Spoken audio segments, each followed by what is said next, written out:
Welcome back. This is Breakfast Daily here on Citi TV. It's time now to move into our communities and have a conversation on some of the issues that bother you and I. Today we're going to the campus of the Kwame Nkrumah University of Science and Technology. Just quite recently we heard of a clash between students of the University Hall and Unity Hall, Katanga Conti, going at each other. First off, we'll take a report filed by Citi News' Bureau Chief for the Middle Belt, Edward Opomafu. 9 cars at the Unity Hall car park were vandalized during the clashes, and the Unity Hall signpost was also destroyed, while scores of students sustained various degrees of injuries. Eyewitnesses say the clash between the two halls happened when residents of the University Hall, Katanga, as part of their Hall Week celebration, attempted to use a route in front of the Unity Hall, Conti, which led to a misunderstanding. After holding an emergency meeting on the matter, the executive committee of the university set up a fact-finding committee to probe the matter and come up with recommendations. All Hall Week and SLC celebrations have been cancelled. The Investor Relations Officer, Dr. Daniel Norris-Bequin, disclosed that the leadership of the University Hall, who spearheaded the procession, will be held responsible for the disturbances. But the president of the University Hall, Akwasi Oduro-Kwatin, says, although the chaos that ensued is regrettable and they apologize for it, it is quite premature to blame them, whereas the fact-finding committee has not completed its work. I wouldn't say I don't regret what has happened because, honestly speaking, it's quite unfortunate for these kind of things to be reoccurring in a community like this. So on behalf of, I'll say the entire student body, I would want to apologize. I feel the executive committee in its wisdom has also set up the fact-finding committee. So just like their preliminary reactions to these things, definitely when the report of the committee is out, the necessary sanctions will be meted out. There could be a change, probably it could be established, and then we are of the view that at least they will do a very diligent job. The acting president of the Unity Hall, Abraham Osuedusei, believes that his hall members cannot be blamed considering the circumstances surrounding the nature of the disturbances. At some point in time, I would say others were trying to defend themselves. That one, whether you're a serious student or whoever you are, you will try to defend yourself just for the love, or I would say your solidarity, and also as a wine brother. That's all. So, in your case, you feel that the Conti members were trying to defend themselves and because they were attacked. Is that the case? Oh yeah, I would say, even not us in attacking, we are not ready for something of that sort. Yeah, we are not just ready for something, and we are not ready to fight as well.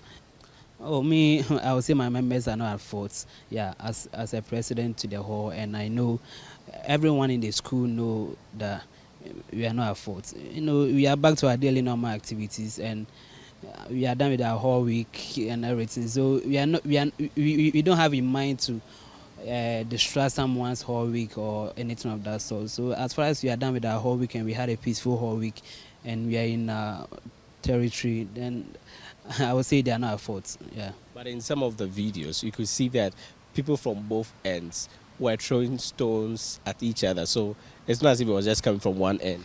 Sometimes along the way, you may not have something in your mind, something in mind to do something, but with time and situations, you have to adjust to the system and make sure you won't be harmed or something of that. So I think, yeah, because if, to be frank, one thing is that if we wanted to fight and if we want war in the school, and Conti, we can get more than 1,000 boys on grounds. I hope it gets me. But you can see the number of students that were over there. The leadership of the two halls have thus made a passionate appeal for relevant authorities to critically put measures in place to bring an end to the clashes between Conti and Katanga. And then call on all well-meaning Ghanaians and the necessary stakeholders for us to come on board on how to put in proper measures to help solve these issues once and for all. This thing has to do with the orientation. The first problem I have identified, in the sense that people don't really know what these two halls stands for. they just join, come into the school and feel it's all about violence. But basically, that wasn't the reason why these halls were established.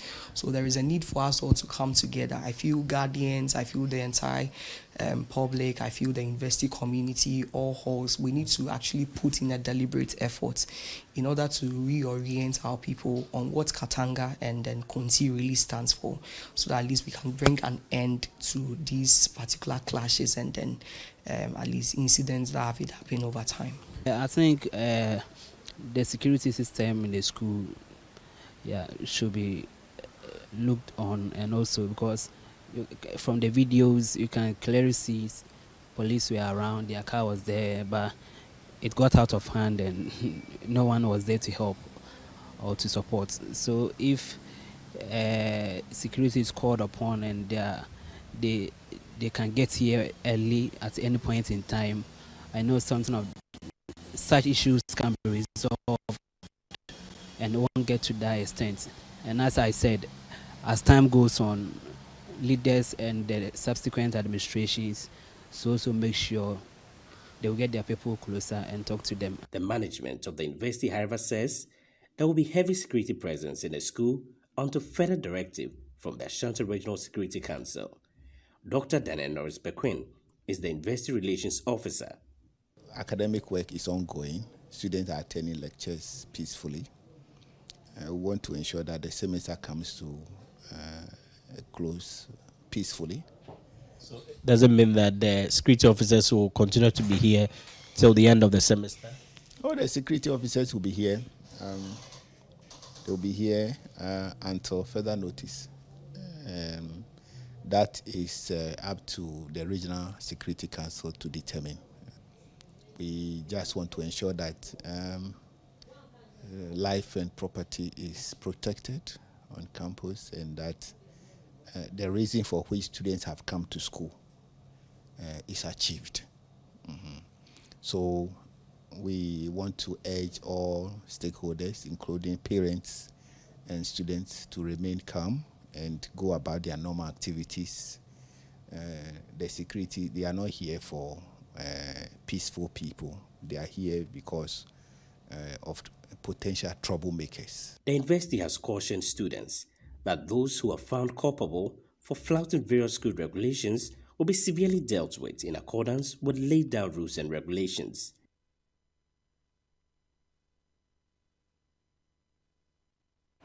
Well, that was a report filed by Citi News' Bureau Chief for the Middle Belt, Edward Oponmafo. Now, it captures what happened on the day, what led to the happenings of that day, and some progress report on what has been done so far. I'm struggling to come to terms with this. I mean, we all know that there's student rivalry, there's a hall rivalry, there's a university rivalry, there's institutional rivalry. But this should be healthy and foster academic competitions, intellectual competitions, even sports competitions, not degenerate into some of these violent attacks that we are seeing on our campuses. For me, if at this stage of our lives, at the tertiary level, this is how we are engaging each other, then we have a problem, way bigger than we are anticipating, because this is where you move, your final stages of being prepared to the real world. And if this is your orientation, if this is how you are prepping yourself to step out. Look, we go to school, and I don't think that we come in to, at the end of our courses, be commandos and be, people, violent people. It is so unfortunate, and I think that university authorities should really pay attention to this. The deans of students really should pay attention to some of these things. Why are we recording these kind of incidents? We have had one too many in recent times. What is it that people can use a certain route in front of their rival halls? I mean, what is that? People go to school. I understand all these. I mean, it adds on to the fun and excitement. I mean, we have the Aligon, the vandals, the chief vandals, all these people. But I think that people should understand that first and foremost, we are students. First and foremost, university authorities, management should know that these are students, these are young people. How are we mentoring them? How are we? It's not only about academics. I mean, people should come out of school being a complete human being, people who are responsible society members. But if the least thing, we can't even hold each other in dialogues, if we can't just tease each other in a positive way, in a healthy way, and we have to resort to wounding people, police has to come in, your parents will be at home and they'll get a phone call that your child has been arrested, they've been taken to the police station. What kind of life is this? Yeah, yeah. I And mean, I think it is very, very unfair and unfortunate. It's worrying that just few days after it happened on the University of Ghana campus between Commonwealth and Saba halls, same thing is happening at KNUST. Now you are wondering if really all this was staged to say that if Legon people have done it, we can do it and do it better. You know, that kind of youthful exuberance, that kind of shallow thinking, so that you go on a rampage and destroy property belonging to staff. Attack fellow students. In the videos, we saw one guy, I think he was trying to throw a firebomb or something. He ended up lighting himself. Can you imagine? I mean, why would you do that? This is so dangerous. I think more than 11 persons have been injured and are still receiving treatment. Some have been treated and discharged. Really, why would you go through all this in the name of some culture that is not captured anywhere, that is not adding anything to your marks or your academics? You are coming from really? Wherever, you know. You have no idea what the university life is all about. You get in and you want to carry the university on your head. The kind of resources that are being put into educating students, if students should go and engage in some of these things instead of focusing on their books, it is so heartbreaking. You remember not long ago when beginning of the semester when the university said, and it was KNUST when they said that if you've not paid a certain percentage of your fees, you are not coming in. We all jumped in, you know, let's find ways and means to get the students back. Now you find yourself back on campus and you believe in a certain culture that you feel that these are rivals and so we can afford to destroy property. We can what is that? What is that? I mean, I see no wisdom in that. And that's why I am on the part or support the line taken by the University of Ghana management. You see, we need to be strict in some of these things. Some of these the things whole, must be expelled. The hall master has been removed. The senior tutor of the hall has been removed. And I hear the old vandals are not happy about it. Listen, if we don't crack the whip, some of these things will continue. And you see, at a point where our universities are supposed to be competing with international ones, if these are the things that we are being recorded or A-way, B-way kind of things, and we are just tickling ourselves and laughing, it's just sad. You know. And it is very unfortunate that sometimes you hear people say that the chief vandal is even respected more than the VC. What is that? Anyway, so we have our Bureau Chief for the Middle Belt, Edward Opon Marfo, on the campus of KNUST to bring us some updates. Good morning, Eddie. Welcome to Breakfast Daily. Good morning, very much. Right, so you're on campus. Wow, some police people behind you. What is happening right now there? So for the security presence, we understand that a lot of security men, that's police and military officers, will continue to patrol various areas within the campus to avert any possible clash between residents of the Unity Hall and their counterparts from the University Hall, Katanga. So at the moment, I am in front of the Unity Hall, Conti, and this is the area that the incident actually happened on Thursday evening. And so this particular area, a number of police officers have been stationed here. Yesterday, there were some military officers who were also here as well. And we understand the police and the military officers will continue to be around to ensure that nothing untoward happens. So for students, they are going on with their usual activities. Students have lined up, they are waiting for their university buses to take them to their respective faculty, so they go on with their usual activities.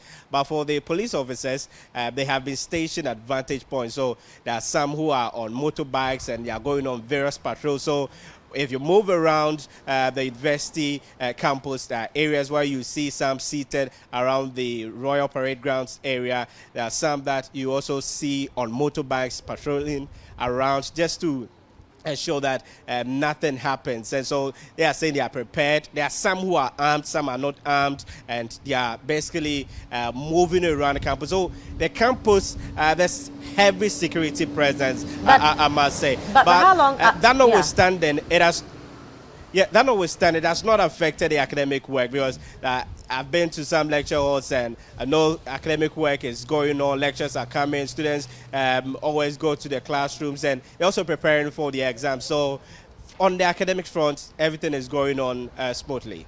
Now, does this suggest that university authorities are worried that should the security leave, things can spark up again? How long are they going to be there? Well, yesterday I actually engaged the university relations officer, and in fact today too I've even engaged him. And what he tells me is that for them now it's not just up to them to determine if the security officers are going to be here for this long or that long, but everything depends on the regional security council. And so based on the intelligence of the regional security council and based on their own information that they have gathered so far, they will determine how long the security officers are going to be around and even the number of security officers that will be deployed here. So as far as the university authorities are concerned, the security officers will continue to be around. And so as you can see in the background, there are some police officers who are on the motorbikes who are patrolling around, and so they will be going to various areas just to ensure that nothing happens. And there are some who are also stationed here at the Unity Hall area, some stationed at the Royal Parade Grounds area, and also some stationed at the University Hall, Katanga area as well. Right. Now, Edward, we know some 11 students were injured and about 9 vehicles vandalized. What is the current state of these injured students? All right, so with let me start with the vehicles that were vandalized. There were 9 vehicles that got vandalized in the process, and with those vehicles, the university has taken them to the transport department to do an assessment to really find out the kind of support that they can give. That's with respect to repairing those vehicles that have been vandalized. And with a number of students, it's unclear. What we know now is that over 10 students have been injured, but we don't know the number. This is because initially, when it happened, and when it happened on Thursday, and I was reporting, I indicated that based on even the information that I gathered on the ground, there are some who were injured, but were afraid to go to the university's hospital or any recognized hospital because once their details are given, the investigators will get to them and provide details, and they are afraid that they will also receive sanctions and they'll find out why were they part of those who were engaging in that clash. So that is the situation. But the official figures from the university, they put it that's a little above 10. That's what the university is saying. And one interesting thing, and when it happened, as at the time that the incident happened, the early stages of it, when I went to the university hospital, initially there was only one person, and that person happens to be a student of Cape Coast. In particular, he is affiliated to the CASFOR, that's the hall in Cape Coast. And he came around, he was severely injured.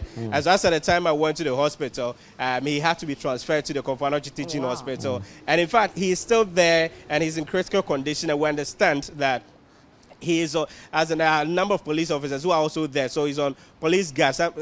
Once he is treated and discharged, the police will take over. And so that's the situation. But for the others who sustained minor injuries and all that, we understand they have been discharged. But what we have also gathered is that some other people have been arrested by the police. But the authorities have not been able to really give us a number of people. And in fact, the police officers here are also not willing to disclose information. Not even the regional police officers have been able to give us information. The district police commander, who is behind me and leading the team too, has not really given information on that. But what we understand from the university management is that indeed some students have been arrested. I mean, we were going to have difficulty getting information from police on the ground. Already, we know the Ashanti Regional GJ is up in arms with the command there over their communication structure now. Now, you'd have to come down to Accra to get information from the national headquarters. But that notwithstanding, last time you spoke with the URO, Dr. Norris Bekwe, he did mention that some students from the Cape Coast University were part of those arrested. Have you been able to get any confirmation on that? Yeah, so the student from Cape Coast in particular, the one who has been arrested, the first person is the one who went to the hospital. He was severely injured, and so he is receiving treatment at the Convanochi Teaching Hospital. But we understand there are some other people who have been rusticated, those who have been dismissed, but we're part of those people, and so they are also part of those who have been arrested. And just a day after the incident, and the executive committee of the university had a meeting, it came up that indeed they also realized when they were watching the footages, they realized that some of the students have been, that's those who have been rusticated or dismissed, they were part of those who were even leading it. And so the university has resolved that subsequently, once a student is rusticated or dismissed, they will publish the name so that the parents will get to know, and so they won't continue to be around on campus and at times lead some of these things. And when it happens, they are unable to really trace that, oh, they are students or not. But what the university relations officer has confirmed to me is that indeed, with arrests that have been made, some of them are students. All right. Now, have authorities been able to quantify the distraction, and how do they seek to deal with it? I know that, well, they've been saying that some students will be surcharged with the cost of repairing the damage. And so, Nana, with that, the committee, that's a fact-finding committee which has been set up when it started its work over the weekend, and it has up to 6 days to really come up with its reports, and the reports will indicate if some students should be surcharged or not, and it also assess the extent of damage and come up with all other details that are involved in this one. So that is where we'll get to know that this hall or these particular people are going to be made to pay. But initially, after the executive committee meeting, the university relations officer indicated that the committee, based on the preliminary investigation that they did, it felt that those who spearheaded the procession by the members of the university hall, Katanga, and for them to have used this route, that route just behind me here, for them to have used it and looking at what really happened, I feel that those who led the procession should be made to account for it, that they should be held responsible. But all that and the final decision will be up to the committee that is looking into it, because they are engaging and it is a fact-finding one. So based on whatever they come up with, they will apply the necessary sanctions. Now, I know that we'll have to wait for the report to get recommendations, in dealing with some of these issues. But in your engagement with the university relations officer, were you able to find out from him the kind of measures that are being put in place to set as guidelines, to help students and hall leaders, in such kind of activities, just to make sure that we don't record incidents like this, because we're becoming one too many? And so for now, there are just interim measures that are being put in place, and even with the police being around, they are to ensure that students do not mass up. If they are in groups, the police officers will disperse them. Students are not supposed to engage in the usual morale. That's usually on Friday nights, and some evenings students are they group somewhere and then engage in their morale, where they'll be singing some war songs, that the Jama songs and all that. But all those ones are not allowed now, and even some programs are not allowed to be taking place here. They are not allowed to take place because of the new directive that has come up. And so there are a number of things that they are coming up with, and as the university also indicated in its press release, whole week celebrations have been called off. They have been suspended indefinitely.